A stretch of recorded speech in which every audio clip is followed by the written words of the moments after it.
इस बुलेटिन के प्रायोजक हैं क्लैरिस हॉस्पिटल्स छिंदवाड़ा।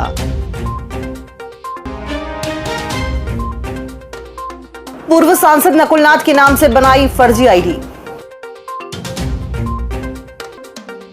बारातियों से भरी बस पलटी, पिता पुत्र की मौत, 29 घायल। निगम में इंजीनियरों ने किया काम बंद, ज्ञापन सौंपा। ठेकेदार एसोसिएशन ने सौंपा ज्ञापन। और गांजा की तस्करी करते 2 आरोपी पकड़ाए। नमस्कार, आप देख रहे हैं छिंदवाड़ा लाइव और मैं हूं आपके साथ कंचन। आइए अब बढ़ते हैं खबरों की ओर। जिले के पूर्व सांसद नकुलनाथ के नाम से सोशल मीडिया पर फर्जी आईडी अज्ञात व्यक्ति के द्वारा बनाकर संचालित की जा रही है। कांग्रेस सोशल मीडिया विभाग ने सिटी कोतवाली में लिखित शिकायत इसकी जांच करने और आईडी बनाने वाले के खिलाफ अपराध पंजीबद्ध करने की मांग की है। शिकायत में बताया गया है कि उक्त व्यक्ति कांग्रेस अथवा कांग्रेस सोशल मीडिया विभाग का नहीं है। वो कांग्रेस के किसी भी मोर्चा, संगठन, विभाग व प्रकोष्ठ से भी जुड़ा हुआ नहीं है। उक्त फर्जी आईडी से लगातार दुष्प्रचार कर रहा है। मिली जानकारी के अनुसार फर्जी फेसबुक आईडी के माध्यम से महिलाओं को संदेश भेजकर उन्हें कांग्रेस में पद देने का प्रलोभन देकर गुमराह किया जा रहा है। कांग्रेस सोशल मीडिया विभाग के जिलाध्यक्ष धीरज सूर्यवंशी ने बताया कि जब उक्त व्यक्ति को फोन किया गया तो उसने फोन तो उठाया किंतु कोई जवाब नहीं दिया और फोन काट दिया।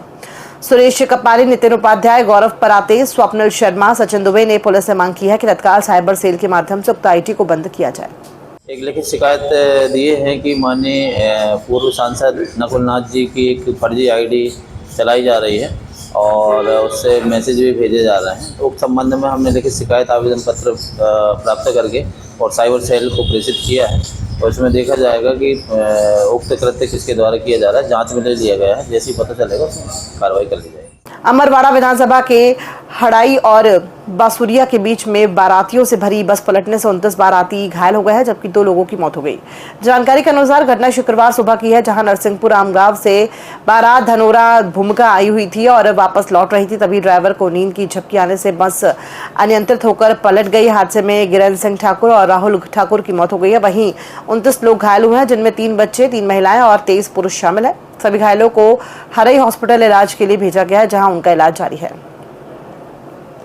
नगर निगम में चल रहे पार्षद व इंजीनियर के विवाद ने अब एक नया मोड़ ले लिया है। पार्षद की धमकी के बाद शुक्रवार को निगम के सारे इंजीनियरों ने एकमत होकर पार्षद के इस रवैये का विरोध जताया। वहीं निगम इंजीनियरों ने विरोध करते हुए अपनी शिकायत निगम आयुक्त के समक्ष रखी है। इतना ही नहीं, इंजीनियर द्वारा पार्षद की शिकायत कोतवाली पुलिस से भी की गई है। नगर निगम के सब इंजीनियर रवि हनौते ने बताया है कि विगत दिनों वार्ड क्रमांक 31 के पार्षद ब्रजेश उर्फ टिंकू राय द्वारा मेरे साथ अभद्र व्यवहार किया गया था। पार्षद द्वारा वार्ड में निर्माण कार्य की नस्तियों को टुकड़ों में तैयार करने का दबाव बनाया जा रहा था। मना करने पर पार्षद द्वारा अभद्र व्यवहार करते हुए मुंह पर कालिक पोतने की धमकी भी दी गई थी। इस वजह से इंजीनियर मानसिक रूप से परेशान हो गए थे। तभी रवि हनौते द्वारा शुक्रवार को यह मामला अपने साथियों के समक्ष रखा गया, जिसके बाद सभी इंजीनियरों ने एकमत होकर इस बात का विरोध कर आयुक्त उचित कार्यवाही की मांग की है।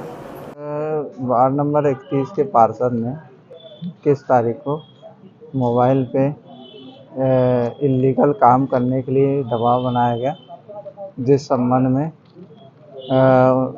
ना करने की स्थिति में उनके द्वारा वो बीच चौराहे पे कालिक पोतने की धमकी दी गई। श्री रवि हनौते के साथ दुर्व्यवहार किया गया पार्षदों के द्वारा, तो इसलिए हम लोग सामूहिक अवकाश पे आज हैं। हम इस घटना की घोर निंदा करते हैं।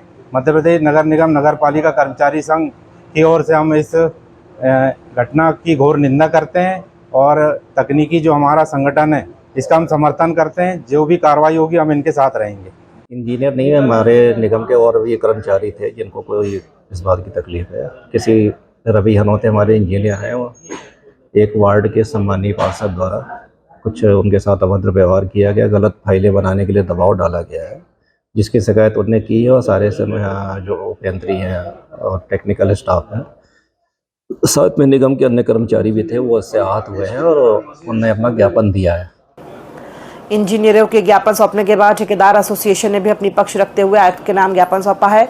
ज्ञापन में उन्होंने बताया कि किसी भी ठेकेदार द्वारा इंजीनियरों से अभद्र व्यवहार नहीं किया गया है। इंजीनियरों के द्वारा ठेकेदारों के खिलाफ जो अभद्र टिप्पणी की गई है वो गलत है।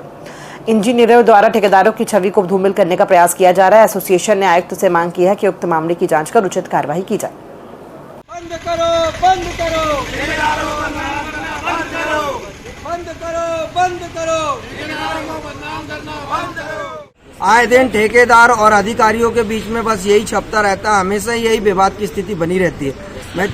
मैं चाहता हूं कि जिन इंजीनियरों ने ठेकेदारों का अपमान किया है और ऐसा लिखित में दिया है तो उन पर भी कार्रवाई होना चाहिए, क्योंकि हमारा ठेकेदार एसोसिएशन से इंजीनियरों द्वारा किसी भी प्रकार की हमारे द्वारा किसी प्रकार की अवैध टिप्पणी नहीं की गई है। इसकी जांच होवे और जिन लोगों ने ऐसा हमारे खिलाफ ज्ञापन दिया है उन पर भी कार्रवाई होना चाहिए। हम नगर निगम आयुक्त से यही निवेदन करते हैं।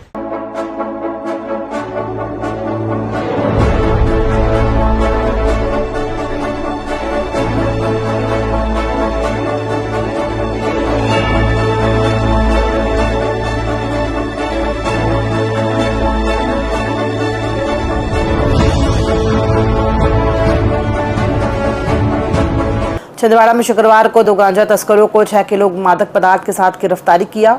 जब्त किए गए गांजे की बाजार कीमत करीब 1.20 लाख रुपए आकी गई है। आरोपियों से 2 मोबाइल फोन भी जब्त किए गए। एक आरोपी पर पहले से भी 2 मारपीट का केस दर्ज है। पुलिस अब इस बात की जांच कर रही है कि गांजा कहां से लाया गया था और इसकी सप्लाई कहां की जा रही थी। थाना कोतवाली पुलिस के द्वारा उन दोनों संदिग्धों को घेराबंदी करके पकड़ा गया। उनके पास से 3-3 किलो गांजा प्राप्त हुआ है। साथ में सैमसंग और एंड्रॉयड कंपनी के 2 मोबाइल भी जब्त हुए हैं। इनकी कुल कीमत 1,40,000 रुपये के आसपास है। गिरफ्तार किए गए व्यक्ति कादिर खान और अफरोज खान है। निजी बस संचालकों की वजह से शटर की यातायात व्यवस्था पूरी तरह से ठप होती नजर आ रही है। इसके बाद भी परिवहन विभाग सहित यातायात विभाग इस ओर ध्यान देने का ख्याल तक नहीं है। दरअसल बस स्टैंड से निकलने वाली बसों को वैसे तो सीधे शहर से बाहर जाना चाहिए, लेकिन ऐसा होता नहीं है। बस स्टैंड से ELC तक बस को चालकों द्वारा 8 से 10 जगह रोका जाता है। ये अघोषित स्टॉपेज है। ये केवल एक रूट में नहीं बल्कि हर एक रूट में बना दिए गए हैं, जहां इन बसों को रोककर सवारियों को बैठाया जाता है। ऐसा नहीं है कि जिम्मेदार अधिकारियों को नजर नहीं आता, लेकिन वे अनदेखी करते हैं, क्योंकि बस चालकों की मनमानी के कारण वे भी विवश नजर आते हैं। शिकायत पर हर बार कार्रवाई का आश्वासन दिया जाता है। 31 सदस्यीय भारतीय दल 21वीं AKF एशियाई सीनियर कराटे चैंपियनशिप और 4वीं AKF एशियाई पैरा कराटे चैंपियनशिप में ताशकंद उज्बेकिस्तान में 23 से 25 मई 2025 तक यूनुसबोद स्पोर्ट्स कॉम्प्लेक्स में आयोजित होने वाली 21वीं AKF एशियाई सीनियर कराटे चैंपियनशिप और 4वीं AKF एशियाई पैरा कराटे चैंपियनशिप में उत्कृष्ट प्रदर्शन करना है। कराटे इंडिया ऑर्गेनाइजेशन के अध्यक्ष भारत शर्मा, महासचिव संजीव कुमार जांगड़ा और कोषाध्यक्ष तुम सिंह बंकिम के नेतृत्व में भारतीय राष्ट्रीय कराटे टीम ने 31 मार्च से 1 अप्रैल 2025 तक हैदराबाद के गाचीबोवली इंडोर स्टेडियम में आयोजित 4वीं TO राष्ट्रीय कराटे चैंपियनशिप में शानदार प्रदर्शन कर अपनी जगह बनाई है। इस ऐतिहासिक प्रतियोगिता की तैयारी के लिए भारतीय टीम ने ताशकंद उज्बेकिस्तान में उज्बेकिस्तान राष्ट्रीय कराटे टीम के साथ 20 दिनों का गहन प्रशिक्षण शिविर आयोजित किया है। नगर के वार्ड क्रमांक 1 और वार्ड क्रमांक 2 के आंगनबाड़ी केंद्रों में ब्लॉक महिला कांग्रेस परासिया के द्वारा डस्टबिन और मटकों का वितरण किया गया। ज्ञात हो कि भीषण गर्मी को देखते हुए और आंगनबाड़ी में छोटे बच्चों को ठंडा पानी मिले, इस उद्देश्य से मटकों का वितरण किया गया है। ब्लॉक अध्यक्ष अंजलि श्रीवास्तव ने बताया कि आगामी समय में नगर की और भी आंगनबाड़ी केंद्रों में डस्टबिन और मटके प्रदान किए जाएंगे। DPI भोपाल से आए संयुक्त संचालक खेल आलोक खरे ने शुक्रवार को जिला बैडमिंटन संघ के चल रहे समर कैंप का अवलोकन किया। स्कूल शिक्षा विभाग, खेल एवं युवा कल्याण विभाग ये कैंप आयोजित कर रहा है। उन्होंने विभाग के राज्य और राष्ट्रीय स्तर की SGFI प्रतियोगिताओं में प्रतिनिधित्व कर रहे जिले को गौरवान्वित करने वाले 15 बैडमिंटन खिलाड़ियों को ओलंपिक हॉल में मेडल देकर सम्मानित भी किया। इस दौरान DEO GS Baghel, ADPC Girish Sharma, खेल प्रमोटर इंद्रजीत सिंह बैस, जिला क्रीड़ा प्रभारी प्रताप इवनाती भी मौजूद रहे। खरे ने सभी प्रशिक्षणार्थी खिलाड़ियों से परिचय प्राप्त कर उनकी हौसला अफजाई की। उन्होंने खिलाड़ियों को प्रशिक्षकों के मार्गदर्शन में निरंतर अभ्यास कर खेल में निखार लाने के लिए प्रेरित किया। खबरों में फिलहाल इतना ही। दीजिए इजाजत। नमस्कार।